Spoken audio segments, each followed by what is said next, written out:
खाने पे कंट्रोल, शौक मौज पर कंट्रोल। कोई कर रहा है घर में शौक मौज, उनको भी टोका टाकी पे कंट्रोल। नाती को नातिन को ज्यादा भाषण देने की जरूरत नहीं, कंट्रोल। नहीं तो ऐसा बैक किक मारेंगे कि दादी पड़ी की पड़ी रह जाएगी, कहीं दिखेगी नहीं, कहाँ गई दादी, कहाँ गया दादा। इसीलिए अपनी इज्जत अपने हाथ है, दूसरों से इज्जत कभी मिलती नहीं। कोई इज्जत नहीं देता दुनिया में, सब लेने के लिए घूम रहे हैं, देने के लिए कोई नहीं घूम रहा इज्जत को। जिसको देखो वही इज्जत लेने के लिए घूम रहा है। अगर आपको यह संभव नहीं, सच नहीं लग रहा है तो किसी की बेइज्जती करके देखो, पता चल जाएगा आपको कि ये बेइज्जती क्यों मान रहा है। बेइज्जती मानता ही कोई तब है जब वो इज्जत की भूख में घूम रहा है। मेरा सम्मान करो, मेरा रिस्पेक्ट करो, मुझे प्रतिष्ठा प्रदान करो, मुझे मान प्रदान करो, तभी आदमी को बुरा लगता है। और जिसे पहले से मान प्रतिष्ठा की भूख नहीं है, उसे किसी के भी मान ना देने पर कोई दुख होता नहीं है। दुख का कारण ही क्या है? दुख का कारण ही पहले से सोचा हुआ विचार है। पहले से सोचा हुआ विचार दुख का कारण बनता है। कल्पना करिए, 5 पंडित गए थे भंडारा खाने। यजमान ने बुलाया तुम तो 2 ही हो, 5 की कथा है, 2 की नहीं है। 5 पंडित गए, दक्षिणा, भोजन सब न्योता था।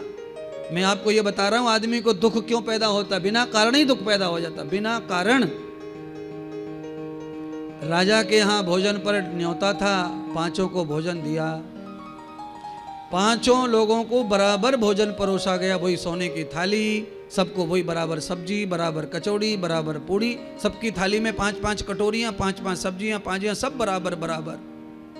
और जब तक लोग खा पी रहे थे पंडित लोग ना, तब तक सब खुश थे।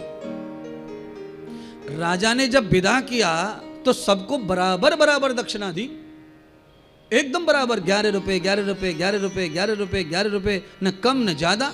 अब दक्षिणा लेके जब विदा हुए तो एक आदमी हंसी के मारे, खुशी के मारे कुदकने लग गया, और एक आदमी एकदम जैसे मानो मर गया हो, ऐसा हो गया पंडित। एक पंडित जी खुशी के मारे फूले ना समारे, और एक पंडित जी दुख के मारे परेशानी से ना समारे, मर गए बिल्कुल।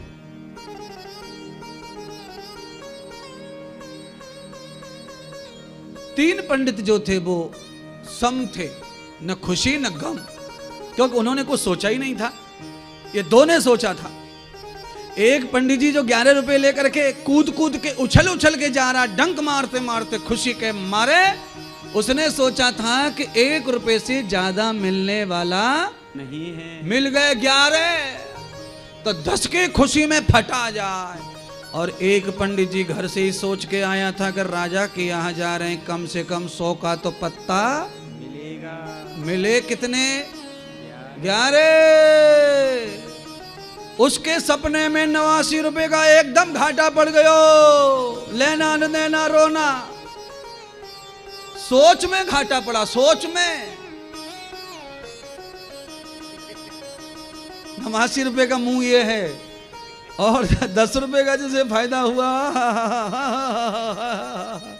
अब बोलो, न किसी को ज्यादा दिया दाता ने, न कम दिया, पर फिर भी कोई खुश है और कोई दुखी है।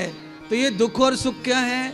ये आपकी खुद की कल्पना और स्वार्थ और लालच की गिनती है। और दुख कुछ होता नहीं और सुख भी कुछ होता। आप क्या सोच रहे हैं, उसकी वजह से दुख है। 3 पंडित जी कुछ सोच ही नहीं रहे थे। वो तो खाली ये सोच के आए थे कि भंडारो है, खीर कचौड़ी पूड़ी पेट भरने के लिए, आज को काम है गो, कल जा भाड़ में। तो वो काहे को कुछ सोचा ही नहीं था उन्होंने। तो उन्हें तो रोटी का भी टेंशन था, रोटी मिलेगी कि ना मिलेगी। आज तो मिल गई, तीनों खुश। और जिसे 1 रुपए की थी बात, उसे 10 मिले बढ़ती तो वो ज्यादा खुश। और जो 100 का सोच गया था उसे 11 मिले तो वो बड़ा दुखी हो गया। आपका भी ऐसा ही दुख है, ऐसा ही सुख है, और ये कभी भी आ सकता है। सोच के ऊपर है सब। आप क्या सोच के आए, आप क्या चाहते हैं, आपकी अंदर की फीलिंग क्या है, वो अगर पूरी नहीं हो रही हैं तो आदमी दुखी होता है, शिकायत करता है, चिढ़ता है, परेशान होता है, और सब प्यार दुलार मोहब्बत सपने इकरार बिरार दुला सारी चीज़ों को बखान डालता है। काहे के लिए? सोच के चिंतन में क्या चल रहा था वो पूरा नहीं हुआ तो बात पे बात बात पे बात बात पे बात निकलती है। न खाना अच्छा लगता, न सोना अच्छा लगता, न कपड़े अच्छे लगते, न बैठना अच्छा लगता, न सामने न अगल न बगल।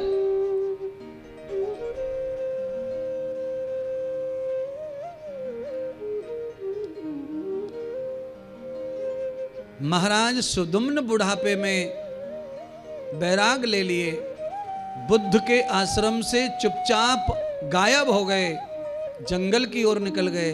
और सुनिए ना, ढूंढा किसी ने नहीं, पति ने ढूंढा नहीं, बच्चों ने ढूंढा नहीं, मम्मी कहां गई है।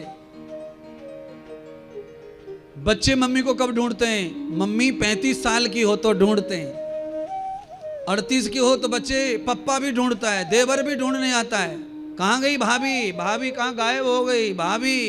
क्योंकि कपड़े धोने लायक है, अभी बिस्तर लगाने लायक है, रोटी थोपने लायक है, झाड़ू लगाने लायक है, तो भाभी आजा, पति को देख ले, आजा भाभी, बेटों को देख ले। और भाभी 95 साल की हो जाए और गायब हो जाए,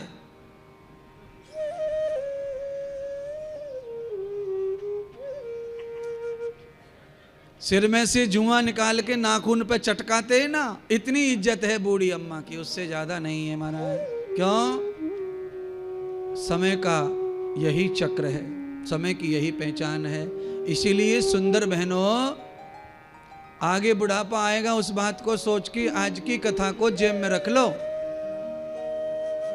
इसीलिए जितना ज्यादा भजन ध्यान पूजा पाठ सत्संग कीर्तन हो जाएगा, यही रहेगा बुढ़ापे में, बाकी सब लोग त्याग करेंगे तुम्हारा। Side please, side please, side please. Truck के पीछे लिखा रहता है साइड प्लीज, हॉर्न दीजिए साइड प्लीज। बराबर 70 मीटर की दूरी बनाए रखें, बुढ़ापे में है ये सब। हाँ, थोड़ा सा कटकटा सा शरीर है तो फिर सब कुछ जायज है, बाद में सब दूर दूर महाराज। आहा, घर के लोग क्या बोलते हैं आप सबको पता होगा। घर के लोग क्या बोलते हैं? माता जी आपको चुपचाप बैठा नहीं जाता, माता जी, मम्मी जी आप चुप बैठा करो, यहाँ बैठो, हम भोजन भी लाएंगे, पानी भी लाएंगे, आपका बिस्तर भी करेंगे, पर आप चुपचाप यहाँ बैठो, इधर उधर घर में काहे को भटक रही हो। बोलो, अरे उसके पति ने घर बनाया है, तुम तो बहू बन के आई हो, उसको ही कह रही हो काहे को घूम रही हो घर में। अपने पति के घर में ना घूमेगी तो तेरे पति के घर में घूमेगी। तू बना ले, फ्लैट ले जा, ले ले 2 BH का ले ले, 1 BH का ले ले, जाके मर उसमें। जिसके पति ने बना के गिफ्ट किया है वो तो घूमेगी घूमेगी घूमेगी, पर चलती नहीं है। बहू को ऐसा लगे कि ये मोह देख रही है, मेरे खाने पे बड़ी निगाह रखे ये मैया सास है। मैं जब जिमने बैठूं तभी ऐसी मटर मटर सी आंख निकारे।